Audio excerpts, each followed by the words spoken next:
আসসালামু আলাইকুম প্রিয় দর্শক, আজ বড় উদ্বেগের সাথে জানাচ্ছি, বড় ভারাক্রান্ত হৃদয় নিয়ে আপনাদের সামনে উপস্থিত হয়েছি। প্রিয় দর্শক শ্রোতা, যেটা জানা বা শোনার পর হয়তো আপনাদেরও খারাপ লাগতে পারে।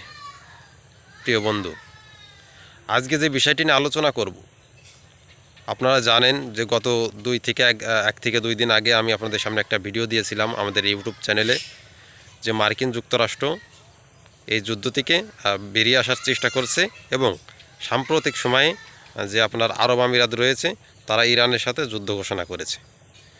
প্রিয় দর্শক, আসলে এটা খুবই একটা দুঃখজনক ব্যাপার যে এই যে আরব আমিরাত যুদ্ধ ঘোষণা করে দিল আর আমেরিকার বের হয়ে আসা, এটা কিন্তু একটা সেনসিটিভ বিষয়।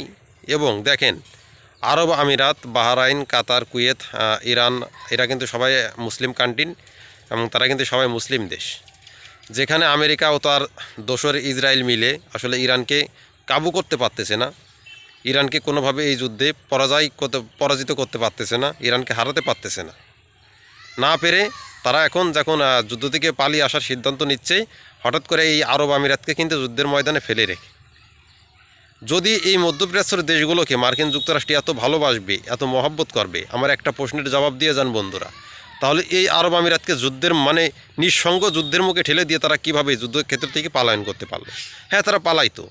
এই আরব আমিরাতে তারা আসলে কেন এই যুদ্ধের ভিতরে তারা জড়াই দিল? ইরানের সাথে একটা দীর্ঘমেয়াদী শত্রুতা কেন তাদের তৈরি করে দেওয়া হলো?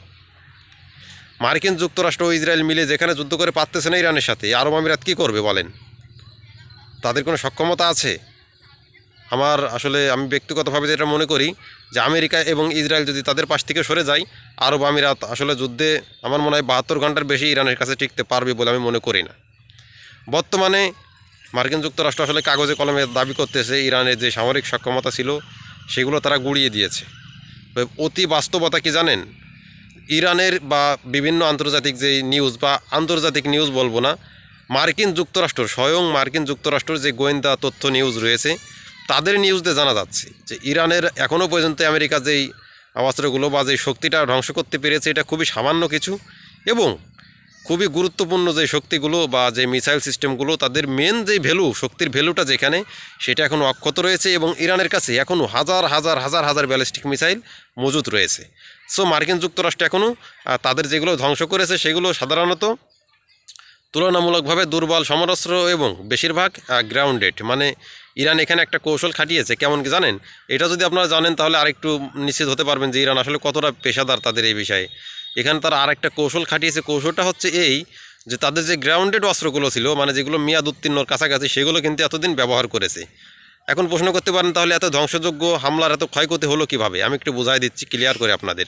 প্রিয় দর্শক, গ্রাউন্ডেড অস্ত্র এই না যে সেগুলো কুমা। মনে করেন যে একটা অস্ত্র আপনি তৈরি করলেন, সেটার খুবই শক্তিশালী একটা অস্ত্র, কিন্তু এই অস্ত্রটার মেয়াদ হচ্ছে 10 বছর। অলরেডি এটা 10 বছর মেয়াদ উত্তীর্ণ হয়ে গেছে, তার একেবারে নষ্ট হয়ে গেছে, বিষয়টা এরকমও না।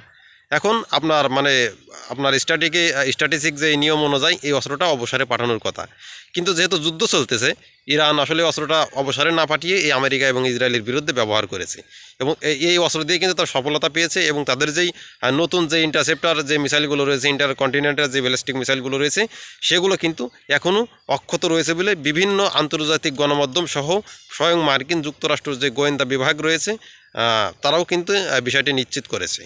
এবং এই যুদ্ধে আপনারা জানেন যে ইরানের কঠোর হামলায় মার্কিন যুক্তরাষ্ট্রের পরপর আরও দুটি অত্যাধুনিক যুদ্ধবিমান F-35 সহ F-22 র্যাপ্টর ভূপাতিত হয়েছে, এবং তাদের পাইলটদেরও আসলে খুঁজে পাওয়া যাচ্ছিল না। কাজেই মার্কিন যুক্তরাষ্ট্র তৎক্ষণাৎভাবে কী করে, আপনার একটা উদ্ধার অভিযানের জন্য একটা হেলিকপ্টারে কিছু স্পেশাল সৈন্য পাঠায়, যাদেরকে উদ্ধার করে নিয়ে আসা যায়।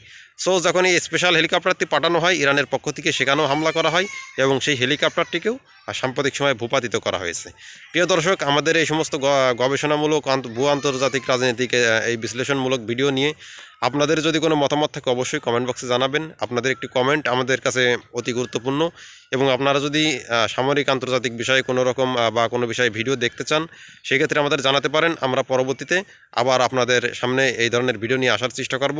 প্রিয় দর্শক, আসসালামু আলাইকুম রহমতুল্লাহি ওয়া বারাকাতুহু। ভালো থাকবেন সবাই।